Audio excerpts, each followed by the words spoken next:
Bonjour mes amis, j'espère que vous allez bien. La vidéo d'aujourd'hui s'intéresse par la terminologie en économie de santé.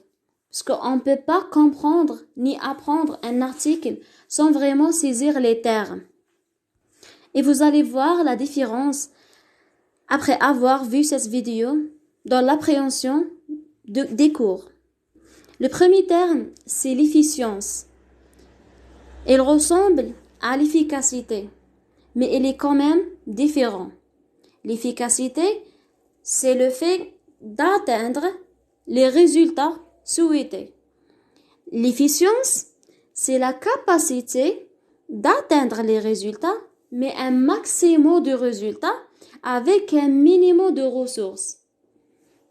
Donc l'efficience répond aux problèmes économiques, au fait qu'on a peu de ressources et on veut un maximum de résultats. C'est ça l'efficience. Le deuxième terme est la rationalité économique. En arabe, c'est l'aqlaniya. Et c'est le fait d'avoir un raisonnement avec une logique économique. Puisqu'on ne peut pas dépenser nos ressources sans avoir une logique dans les dépenses. Le troisième terme, c'est la priorité. On a dit qu'on a des besoins illimités, des ressources limitées. Donc, il faut prioriser un besoin par rapport à un autre. Donc, il faut répondre à la question quand un problème de santé devient-il une priorité de santé publique? Eh bien, il y a des critères de choix. Premièrement, la gravité. Deuxièmement, la fréquence. Troisièmement, c'est l'impact socio-économique du problème. Quatrièmement, c'est la perception socio-culturelle, c'est-à-dire l'éthique. Et on a vu qu'on ne peut pas parler du sida dans une société musulmane aisément. Cinquièmement, c'est l'existence de solutions aux problèmes. C'est-à-dire, parfois, on a un problème grave, fréquent, avec des conséquences socio-économiques, avec une acceptance par la population, mais il n'y a pas de solution, de traitement à ce problème. Donc, il ne peut pas être une priorité de santé publique. L'autre terme, c'est l'efficacité. Si on a deux produits avec le même coût, on choisit ce qui est plus efficace, bien sûr. Mais si les deux produits ont des efficacités différentes, mais aussi des coûts différents, comment choisir? Eh bien, il faut calculer le rapport coût-efficacité. Si le coût était bas, le rapport sera bas. Si l'efficacité était élevée, le rapport aussi sera bas. Donc, dans tous les cas, on choisit celui avec un rapport coût-efficacité faible, puisque on vise un faible coût, une forte efficacité. Et dans les deux cas, le rapport coût-efficacité est faible. Et ça peut être appliqué à tous les rapports coût-efficacité, coût-utilité, coût-bénéfice, coût-avantage. Une fois le coût est faible, le rapport sera faible. Une fois l'efficacité ou les bénéfices ou l'avantage ou l'utilité sont meilleurs, le rapport sera faible. Donc c'est simple. Autre terme, c'est le financement, c'est-à-dire en arabe, at-tamwil. En français, c'est l'action de procurer des fonds à un projet. Que veut dire procurer? C'est-à-dire obtenir pour quelqu'un quelque chose d'utile ou être la cause de fonds à un projet. Et les fonds, ce sont les ressources. Donc le financement, c'est l'action d'assurer des ressources à un projet.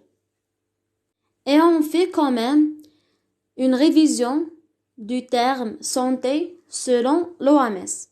Eh bien, c'est un état de bien-être complet. Complet veut dire physique, mental, mais aussi social. Il ne consiste pas seulement en une absence de maladie ou d'infirmité. Je sais qu'on sait tous cette définition, mais je suis en train de la répéter pour dire que le terme social est large et peut contenir la partie économique. C'est-à-dire, on ne peut pas dire qu'une personne est en bonne santé s'il avait une souffrance économique. C'est-à-dire, un pays avec un bon niveau économique aura fortement une bonne santé. Et l'inverse est vrai.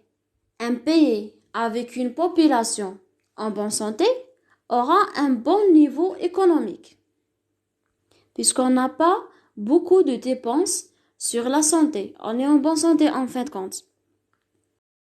Donc c'est ça la liaison entre le domaine de la santé et le domaine de l'économie. Ils sont liés entre eux.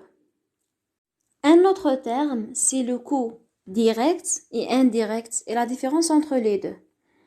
Eh bien, le coût direct, c'est le fait d'utiliser, entre parenthèses, directement des fonds pour la production d'un seul bien.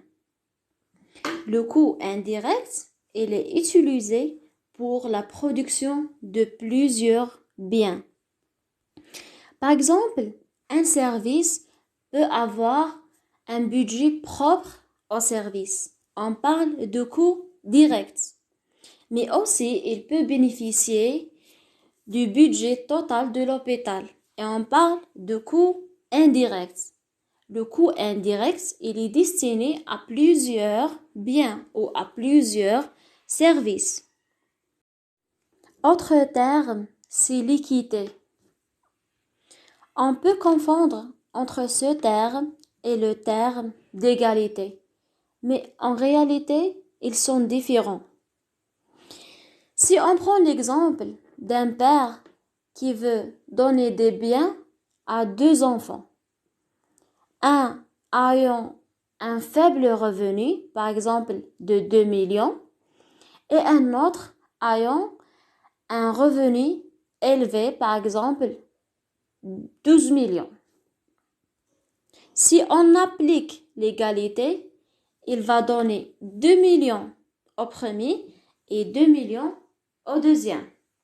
Mais si on applique l'équité, on va donner celui qui a plus besoin d'argent, c'est-à-dire celui avec un revenu faible. Autre terme, c'est la pérennité.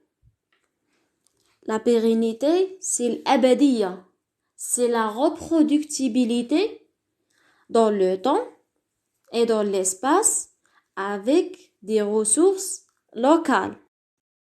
Un autre terme, c'est l'allocation. J'ai déjà utilisé ce terme dans l'équité. J'ai dit que l'équité, c'est alloué en fonction des besoins. Eh bien, l'allocation, c'est l'exemple d'allouer un budget de l'hôpital sur différents services. Il nous reste quand même deux notions. Je sais que c'est très long, mais c'est ça l'introduction. Elle va, Inch'Allah, nous aider pour faire la totalité des cours plus aisément. Donc, la première notion, c'est les acteurs d'un système de santé. Le prof a cité 7 acteurs et j'ai essayé quand même de faire un lien entre ces différents acteurs. On a quand même des ressources humaines et autres matériels. Les ressources humaines, ou les acteurs humains, ce sont les producteurs de santé et les consommateurs de santé. Les producteurs de santé, ce sont les professionnels de santé. Les consommateurs de santé, ce sont les patients ou les malades ou les usagers ou aussi les clients. Les ressources ou acteurs matériels, ce sont les locaux et les monnaies. Les locaux présentés par les hôpitaux à différents niveaux, EPH, EPSP, etc. Les monnaies, eh ben, c'est ça le financement. Le financement est assuré par l'assurance maladie, mais aussi l'État. Sans avoir oublié le patient, avec une petite partie heureusement en Algérie. Eh ben, pour l'État, on dit les bailleurs de fonds. L'assurance maladie, c'est l'assurance maladie. Et on a aussi un autre acteur, c'est les autorités de tutelle. Eh ben, en arabe, l'État, c'est Wizarat al-Maliya. L'assurance maladie, c'est Daman Ijtima'i. Et les autorités de tutelle, ce sont le Parlement. Donc, le Parlement essaie quand même d'intervenir dans les choix de l'État et de la participation de l'État dans les différents domaines de vie du citoyen. Et l'exemple ou la preuve, c'est le fait que la loi de financement ne peut pas être appliquée sans l'agré ou l'accord des autorités de tutelle. Enfin, la dernière notion, c'est l'utilité de l'économie de santé. Pourquoi on fait tous ces cours et ces termes? Pour quel but? Eh bien, l'économie de santé, comme l'épidémio, aide les décideurs de santé pour faire la meilleure allocation des ressources. Pour la partie bibliographie, j'ai basé sur le premier cours fait sur Teams, Introduction à l'économie de santé numéro 1, mais aussi sur un article que j'ai retrouvé sur Google et je vous laisse son lien dans la boîte de description. Merci pour votre attention et bon courage pour l'examen.